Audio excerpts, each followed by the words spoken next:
ये जो पिछले कुछ दिनों में सिरमौर जिला में विभिन्न थानाओं में कुछ ऐसे केसेस हुए हैं जिसमें कि बाहर के अपराधियों की संलिप्तता पाई गई है, तो उसके संदर्भ में प्रेस वार्ता रखी गई है। इसमें आप सभी का स्वागत है। पिछले दिनों जो केसेस हुए हैं और जिसमें सभी में हमारे सिरमौर जिले की टीम, जिसमें हमने एसआईटी भी गठित करी, जिसमें एडिशनल एसपी साहब, डीएसपी साहब, डीएसपी पॉन्टाइन सब डायरेक्ट इन्होंने मॉनिटरिंग करते हुए इन केसेस को क्रैक किया। तो आज की जो प्रेस कॉन्फ्रेंस है हमारा ये इसमें संदेश ये है साफ तौर पे, बाहर के अपराधी जो यहाँ आके अपराध कर रहे हैं और उन सभी केसेस में पुलिस उन तक पहुंची है, उनको हम पकड़ के लेके आए हैं। तो सभी के लिए मैसेज है कि आगामी लोकसभा चुनाव में अगर बाहर की कोई भी गैंग, कोई भी इस तरह का आपराधिक तत्व जिला सिरमौर में यदि इस तरह का कोई भी प्रयास करेंगे, कोई भी दुस्साहस किया, तो पुलिस टीम उन तक पहुंचेगी और उनको जो उनकी वाजिब जगह है जेल, वहां पहुंचाया जाएगा।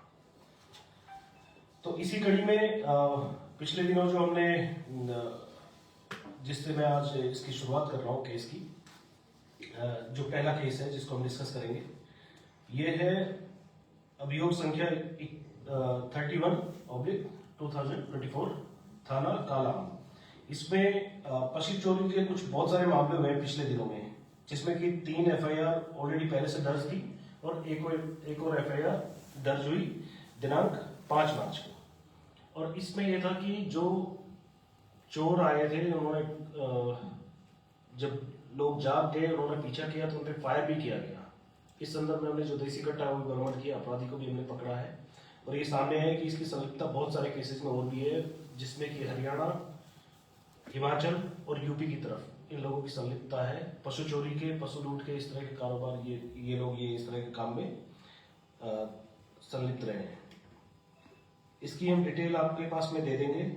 जो अपराधी है, जो इसमें मुख्य आरोपी है, वो जिला यमुनानगर का रहने वाला है, असलम उर्फ इस्लाम पुत्र नियामुद्दीन, गांव खैरी, थाना प्रतापनगर, जिला यमुनानगर। और इसके साथ आरोपी सद्दाम, इसको भी हमने पकड़ा है। साथ ही साथ जो देसी कट्टा है वो भी हमने बरामद किया है। इसमें जो सुसंगत धाराएं थी उसके तहत हमने एक मुकदमा दर्ज किया, जिसमें धारा 307 के ऊपर लगी। और ये दोनों आरोपी हमने गिरफ्तार कर लिए हैं। जो टेम्पो जिससे इन्होंने इस चोरी करने की कोशिश करी, और पिछली चोरी में इन्होंने जिसका इस्तेमाल किया वो भी हमने बरामद किया है। 5 राउंड और देसी कट्टा वो भी हमने इसमें बरामद किया है। इन लोगों का जो काम करने का तरीका था वो ये पाया गया कि जब डीएसपी साहब रमाकांत ठाकुर को हमने जब इनके सुपरविजन में जब एसआईटी का गठन किया, तो इन्होंने पाया पिछली चोरियों का एक ही पैटर्न था। चोरियां सोमवार को होती थी, क्योंकि फिर पता किया तो मंगलवार को सहारनपुर में एक बड़ा मार्केट होता है पशुओं का, जो वीकली लगता है। तो ये सोमवार को चोरी करते थे और मंगलवार को वहां ले जाकर पशुओं को बेच दिया जाता था। तो इस आधार पे जब जांच में आगे बढ़ा तो ये पाया गया कि जो टेम्पो ये लोग लेके आया था, बड़ा टेम्पो जिसमें कि पशु ले जाते थे, उसकी नंबर प्लेट नहीं थी और तिरपाल से ढका हुआ होता था हर बार। और वो रात के टाइम में जो चोर रास्ते हैं वहां से एंटर करते थे हिमाचल में। तो जितने भी रूट थे पशु मंडी सहारनपुर की तरफ हिमाचल से जाते हुए जिला यमुनानगर होते हुए, उन सभी की सीसीटीवी फुटेज खंगाले गए और ये फुटेज खंगालते इन आरोपियों तक पुलिस पहुंची है।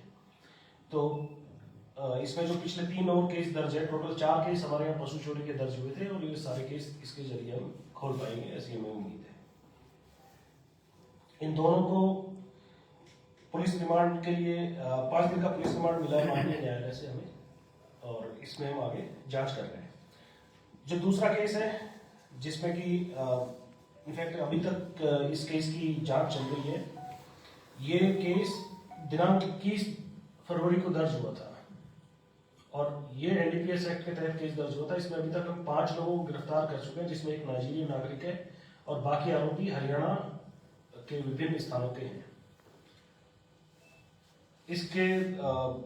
इस केस में फाइनेंशियल इन्वेस्टिगेशन भी हम कर रहे हैं और नशे के खिलाफ अभी तक इस साल 21 से अधिक मुकदमे दर्ज हो चुके हैं, जिसमें टोटल 33 नशा तस्करों को हमने सलाखों के पीछे पहुंचाया है। और जिला पुलिस की जो टीम है, विशेष टीम हम गठित कर रहे हैं चुनाव के दौरान, जो इन लोगों पे सख्ती से नजर रखेगी।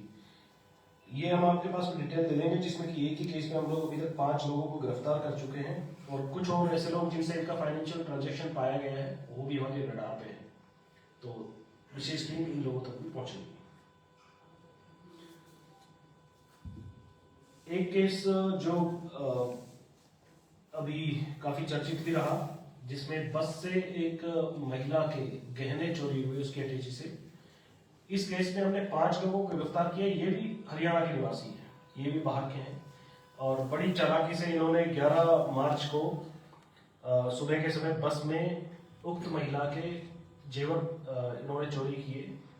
और इसमें इन 5 लोगों को सीसीटीवी फुटेज की मदद से और महिला से इनकी पहचान करवा के इनको गिरफ्तार किया है। इनसे हम रिकवरी भी करने की जल्दी कोशिश कर रहे हैं। 5 के 5 निवासी हरियाणा के विभिन्न जिलों के रहने वाले हैं और ये लोग भीड़ भाड़ वाली जगहों पे जाते हैं लोगों की मदद करने के बहाने, खासतौर पे महिलाएं और बुजुर्ग उनकी मदद करने के बहाने इस तरह की चोरी या चैन स्नैचिंग को ये अंजाम देते हैं। इन लोगों का कुल 3 दिन का रिमांड पहले मिला था और 3 दिन का रिमांड इनका आज से और मिला है। अभी ये पुलिस अभिरक्षा में है। इसके अलावा एक पुराना केस था जिसमें पिछले वर्ष सितंबर के महीने में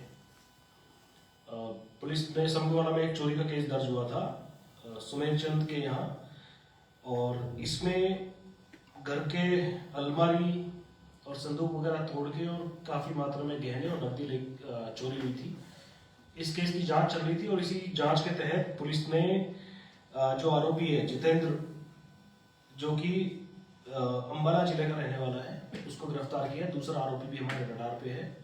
और कोई भी अपराधी अगर ये सोचता है कि जिला सिरमौर में अपराध करने के बाद में पुलिस उस तक नहीं पहुंचेगी तो उसकी गलतफहमी है। और ये केस हमने लगभग 6 महीने बाद में ही सही, लेकिन इसको हमने क्रैक किया। तो इसमें भी एडिशनल एसपी साहब योगेश जी के नेतृत्व में इनके थाना टीम ने बहुत अच्छा काम किया है और इसके लिए मैं प्रशंसा करता हूँ। बाकी और जो कुछ केस है उनमें एक जो मुख्य केस है काउ स्लॉटर का केस हुआ था माजरा थाने में। और जंगल में कहीं ले जाके जो गाय को मारा गया था, उसके बाद उसके मांस को आरोपी वहां से ले गए और आगे ले जाके बेचा। तो इसमें भी पुलिस पहुंची है। ये भी लोग सहारनपुर के मिले, पुलिस इन तक भी पहुंची है और इनको गिरफ्तार किया गया है। कुछ लोकल लोग भी संलिप्त पाए गए। आगामी चुनाव के दौरान, क्योंकि काउ स्लॉटर का जो केस होता है बड़ा सेंसिटिव हो जाता है और लोगों की धार्मिक भावनाएं भी जुड़ी है, साथ ही साथ ये चुनाव के दौरान शांति व्यवस्था बनी रहे, इसमें बड़ा पक्ष ये रहता है कि लोगों की धार्मिक भावनाओं का सम्मान हो। कोई भी व्यक्ति, कोई भी आरोपी, कोई भी इस तरह की गैंग अगर ये सोचती है कि वो इस तरह की घटनाओं को अंजाम देगी और पुलिस से बच जाएगी, तो ऐसा बिल्कुल नहीं होगा। वो चाहे जहाँ भी होंगे, हम उन्हें लेके आएंगे। तो ये सारे केस कुछ नजीर हैं जो पिछले दिनों हमारे पुलिस टीम ने विभिन्न थाना अध्यक्षों ने ये करके बताए हैं। तो ये साफ मैसेज है उन सभी लोगों के लिए कि सिरमौर में कोई भी वारदात करने से पहले सोच लें। जो ये काउ स्लॉटर का केस था, इसमें आईपीएस अदिति सिंह, जो कि डीएसपी डीपीओ कोटा लगी हुई है, उन्होंने काफी अच्छा काम किया, उनकी टीम ने काफी अच्छा काम किया। इसके संबंध में अब कोई आपके सवाल हो, कोई आपकी क्वेरीज हो तो आप कर सकते हैं। सर, ये जो देखने में आता है कि सभी अपराधी अपराध करने के बाद ही शिकंजे में आ रहे हैं ये लोग, तो क्या उससे पहले बैरियर पे सीसीटीवी कैमरे जो है हमारे इंस्टॉल हुए हुए, क्या इस तरह संदेहास्पद लोगों पर पहले नजर नहीं रखी जा सकती? कोई इस तरह का मैकेनिज्म नहीं डेवलप हो सकता? क्योंकि जब वो अपराध को अंजाम दे रहे हैं उसके बाद ही ये पकड़े जा रहे हैं।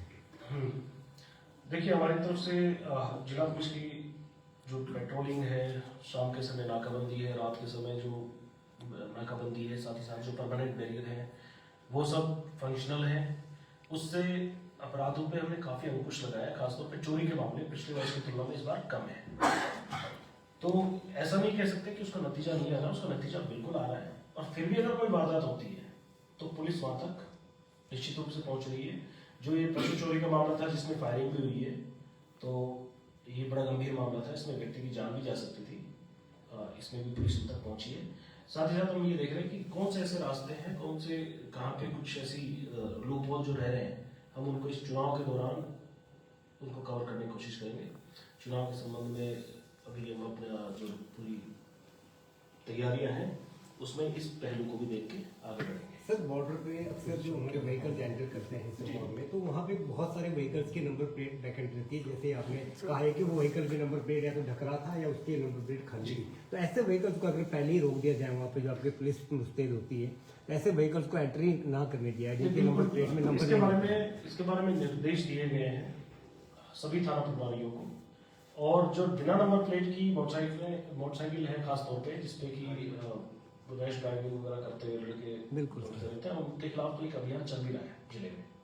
सर लोकसभा चुनाव को लेकर क्या तैयारियां पुलिस की है, क्योंकि बॉर्डर एरिया है जी। उसमें भी काफी यहाँ कोई बॉर्डर की पुलिस है दूसरे राज्यों की, चाहे हरियाणा है, उत्तराखंड, इनके साथ कोई बातचीत हुई है, क्या रणनीति लोकसभा चुनाव को लेकर तैयार? लोकसभा चुनाव के संदर्भ में हम एक अलग से बातचीत करेंगे, जिसमें कि मैं जिला पुलिस अधीक्षक के तौर पे और सुमित खिमटा जी डीसी के तौर पे हम लोग प्लान कर रहे हैं, जिसमें कि हम अपना पूरा डिस्कशन करेंगे। तो ये चीज़ें हम वहाँ डिस्कस कर लेंगे।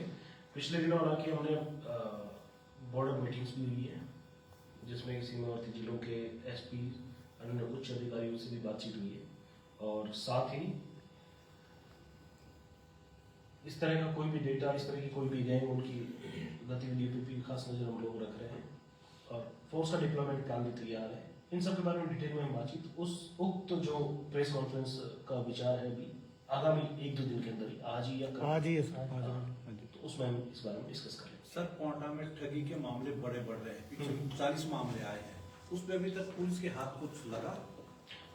पहली चीज जो है कि केस दर्ज हो, तो उसके लिए निर्देश दिए गए सभी थाना अधिकारियों को कि केस सबसे पहले दर्ज हो, क्योंकि ठगी का जो मामला होता है अक्सर ये देखने में आया है कि जो पीड़ित होता है वो खुद ही लेट हो जाता है वहां तक पुलिस तक पहुंचने में, लेकिन जैसे ही पहुंचे उसका केस सबसे पहले दर्ज हो, ताकि आगामी जांच उसमें आगे हम बढ़ाएं। और ठगी के मामलों में भी ऐसा नहीं है कि कोई भी व्यक्ति बच रहा हो।